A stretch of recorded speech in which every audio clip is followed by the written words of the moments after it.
Uh, Garicel, oh, I'm sorry. Good evening, ma'am. You're Isabela and Elizabeth, right? Yes, and Isabela's going to donate her time to me today. No, ma'am, I don't know if you were here. That's not permitted. To donate her time to me? Right. But it wasn't after the fact. The attorney read a policy that is not permitted unless there are extraordinary circumstances. She can speak and you can speak. Both of you can speak. And you can speak too when it's after she finishes, yes. Good evening. Well, since this has been happening, I just want to say that I'm amazed that this... Well, she can speak on the mic and we would hear her. Yeah, it's... Yeah. I don't know who can do that, but I don't think it is lower. Okay, would you... Young lady, would you like to speak, please? Okay, so I just wanted to say that I'm amazed that this problem about donating minutes keeps occurring, but you guys don't seem to want to do anything about it. So since I can't donate my minutes, I just want to say that. Thank you very much. It's not that we don't want to, it's a rule. Garicel, I'm sorry, Isabela, perdón, are you Isabela? No, I'm Elizabeth. Are you Elizabeth? Okay, good evening, ma'am. Good afternoon, members of the board and devoted audience members who have sacrificed their evening to be here for the betterment of our education system. I'm so pleased to see the turnout of people today. There is so much I want to speak about, but instead I'm going to spend a great majority of my allotted time trying to set the record straight. At the November board meeting, a few courageous taxpayers and coincidentally teachers spoke before this board. I can remember two in particular who, when after they were finished with their speech, received a very long response to their claims from the board members and the superintendent. I was pleased to hear that they were listening and felt they needed to respond. But I believe that the lengthy response, which was twice the time the speaker was allotted, goes against the policies of this board.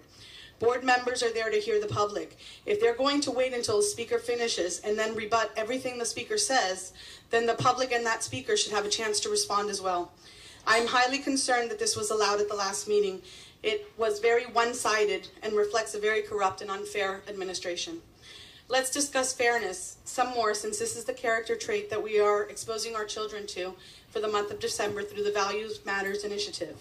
Is it fair that our superintendent is one of the highest paid superintendents at $318,000 a year, with a salary that is more than twice the average salary for superintendents, while his teachers are one of the lowest paid?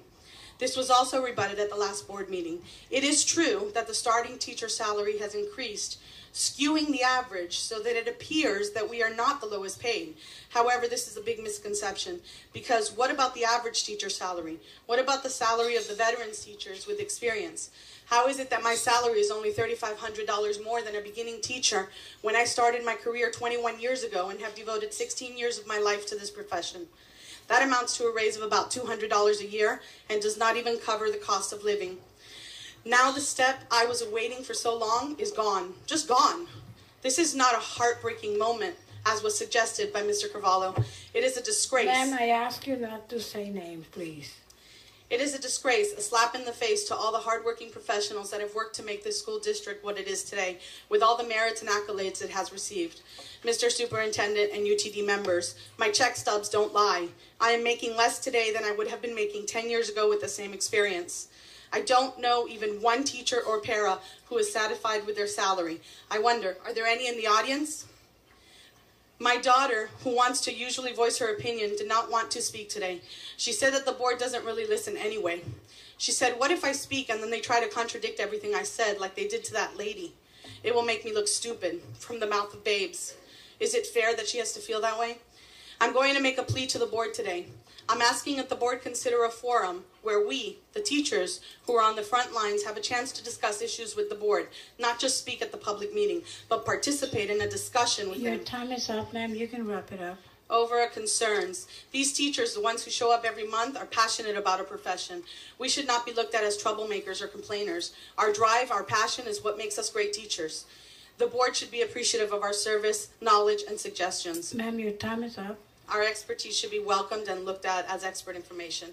We should be valued. Thank you. Thank you. You are very valued. Maria.